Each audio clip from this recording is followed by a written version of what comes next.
First off, I want to give all praises unto Yahweh, Ba'ashem, Yahushai, Ba'ashem, Bakar Kodash. Uh, Double honors to all the apostles and elders that teach us this truth, and shalom to all the elect out there on the four corners of this earth. So, this lesson that I want to go into, the point of it is going to be to have faith going into these last days.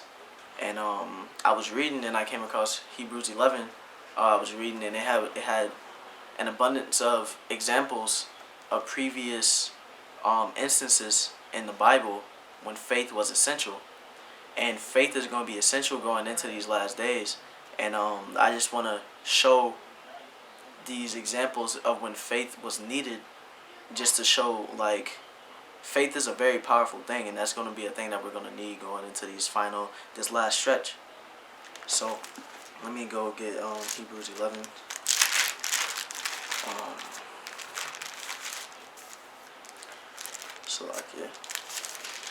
Okay.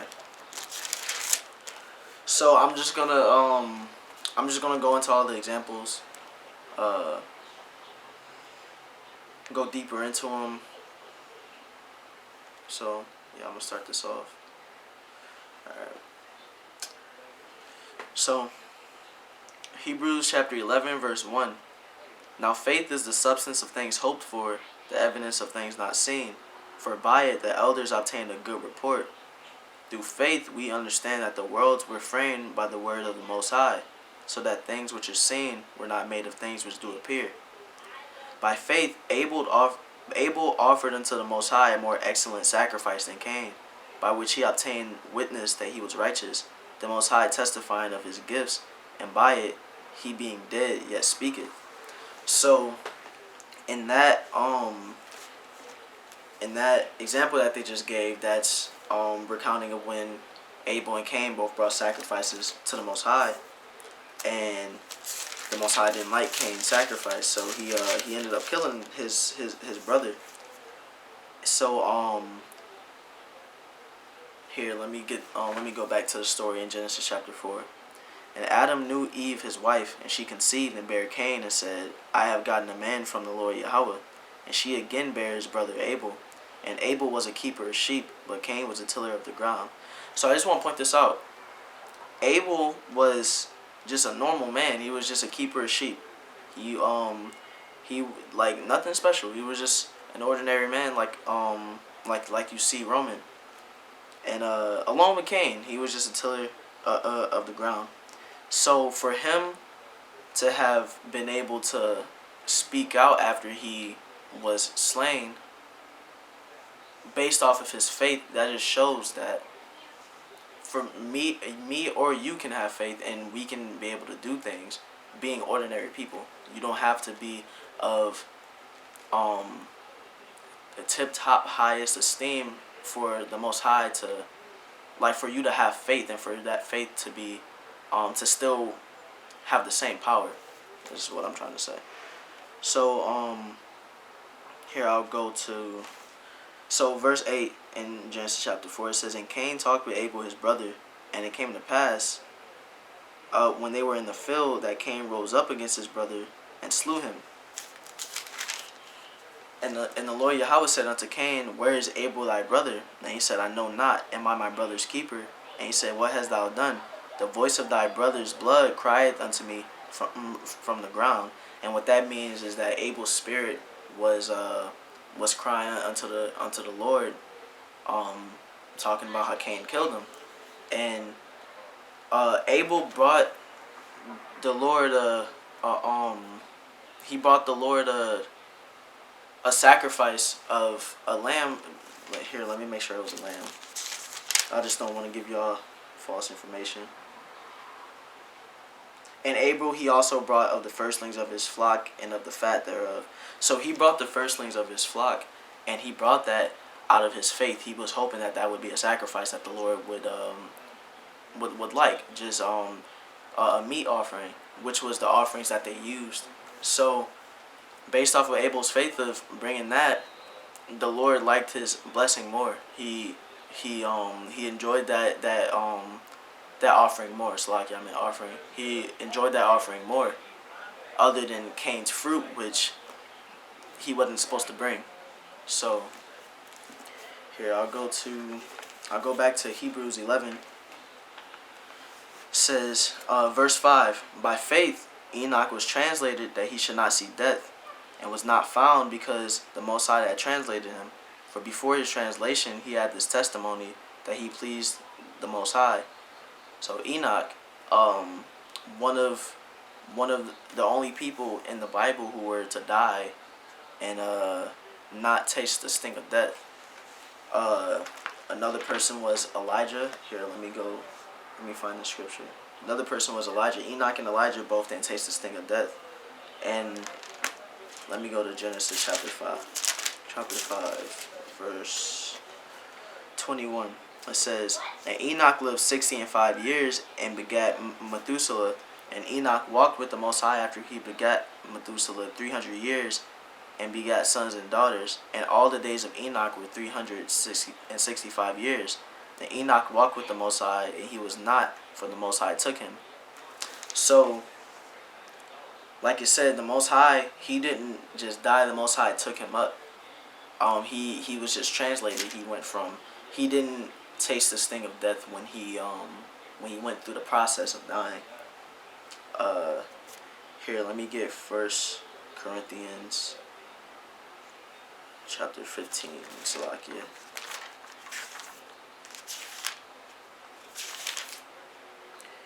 It says,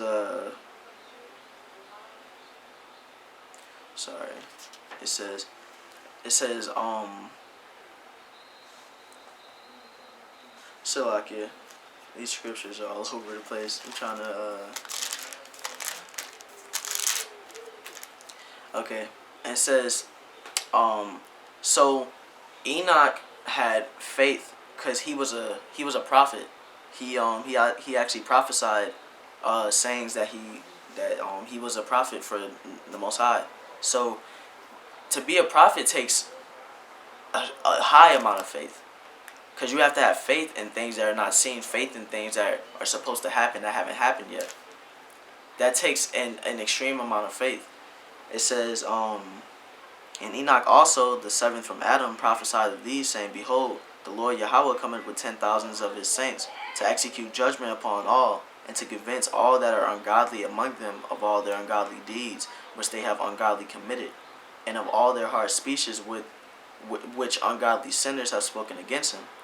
So Enoch's faith in being a prophet and being able to prophesy things that he didn't know 100% were gonna happen, it let him be able to not taste the sting of death. He just went straight from living to walking with the Most High, being a spirit, without having to taste the sting of death. So that just shows that faith is a very strong thing. It shows that faith is a very strong thing, because for him to have faith of being a prophet, and for him to be one of the only people to not have tasted the sting of death, that shows how important that it is. So it says, but without faith this is Hebrews chapter 11 verse 6. But without faith it is impossible to please him. For he that cometh to the Most High must believe that he is, and that he is a rewarder of them that diligently seek him. By faith Noah, being warned of the Most High of things not seen as yet, moved with fear, prepared an ark to the saving of his house, by the which he condemned the world, and became heir of the righteousness which is by faith. So Noah was warned from the Most High that the flood was going to come, that he had to build an ark. And if you put yourself in these times, first of all, rain for it to flood was unheard of. So Noah was trying to tell people that it was going to rain, trying to get people back on the right track, and they were calling him crazy. They were saying that it was ridiculous for him to even say that, and for all them things to be said to Noah, all these people to not believe him, and for him to still have faith that it was going to happen. That, like, faith, he had to have faith that it was still going to happen. He had to have faith that what he got from the Most High was actually true, and it ended up being true. And no one else had faith that what Noah was saying was true, so everybody got wiped out. Here, let me go to Genesis chapter 7, verse 10. It says, "And it came to pass after 7 days that the waters of the flood were upon the earth." Sorry, 1 second.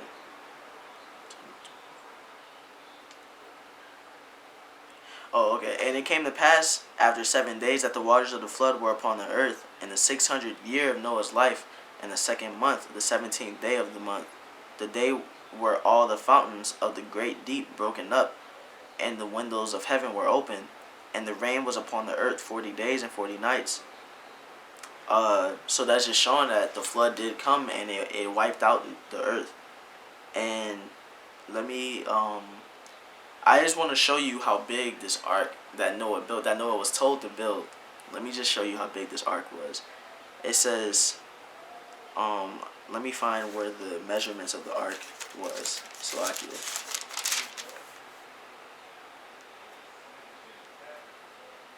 Alright, Genesis chapter 6, verse 15. "And this is the fashion which thou shalt make it of.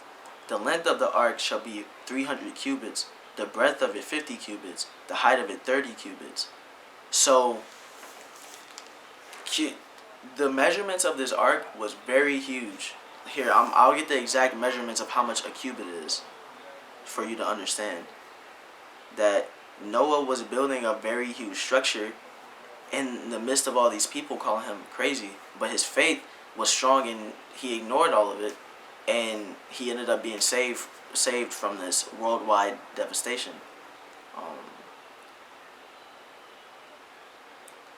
A cubit to feet. Here. So 1 cubit to feet is 1.5 feet. So that shows that if the length of the ark being 300 cubits, the breadth of it 50, and the height 30, that's a very huge vessel that Noah had to build. That was a very large vessel that Noah had to build. And with that faith that he had, he did it anyway. No matter what people were saying, he still had that faith to keep on pushing, and he made it out of there. It says, "By faith Abraham, when he was called to go out into a place which he should after receive for an inheritance, obeyed, and he went out not knowing whither he went." Abraham, again in Genesis, here, let me get the account for you in Genesis chapter 12. Just to give you more detail. Genesis chapter 12, verse 1. "Now the Lord Yahweh has said to Abram, Get thee out of thy country, and from thy kindred, and from thy father's house, unto a land that I will show thee. And I will make of thee a great nation, and I will bless thee, and make thy name great, and thou shalt be a blessing. And I will bless them that bless thee, and curse him that curseth thee. And in thee shall all families of the earth be blessed.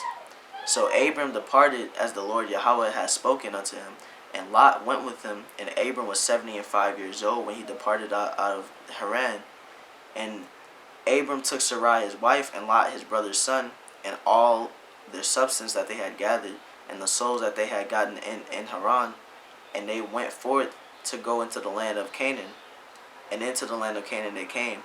So the Lord told Abraham to get up and go, and what did he do? He went. He took everything that he had and he left. Because he had faith that what the Lord Yahweh was telling him was true. And that's the type of faith that we need to have. The Lord Yahweh has given us the answers. He's given us all these words He's given us all the answers,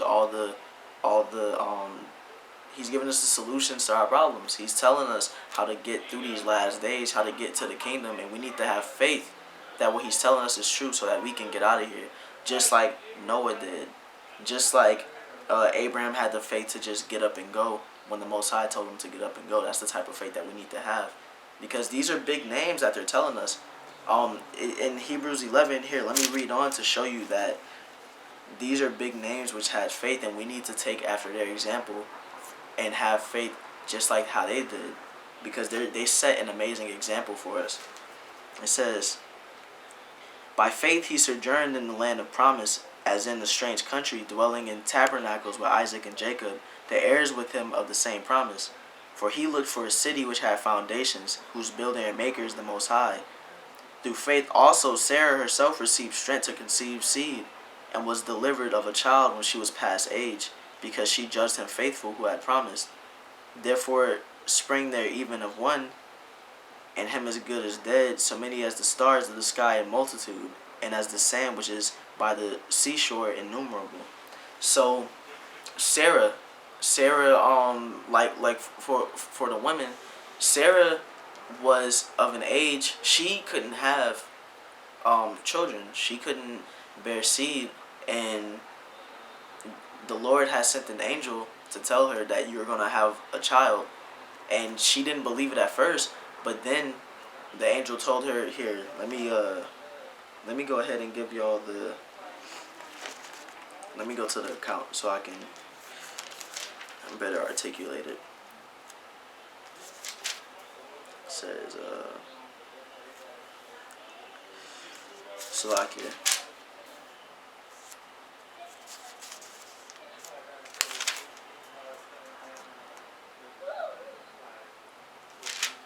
Salakia, I'm trying to find.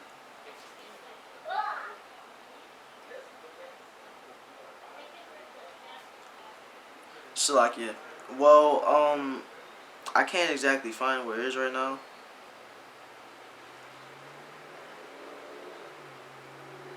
I can't find where it is right now.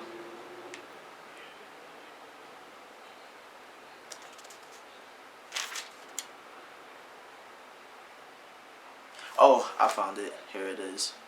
So it says, here it is. It says, Genesis chapter 18 verse 9. It says, "And they said unto him, Where is Sarah thy wife? And he said, Behold, in the tent.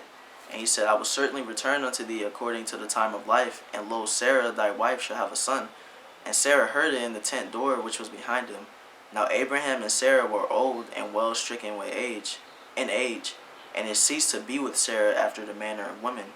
Therefore Sarah laughed within herself, saying, After I am waxed old, shall I have pleasure, my Lord being old also? And the Lord Yahweh said unto Abraham, Wherefore did Sarah laugh, saying, Shall I of a surety bear a child which am old?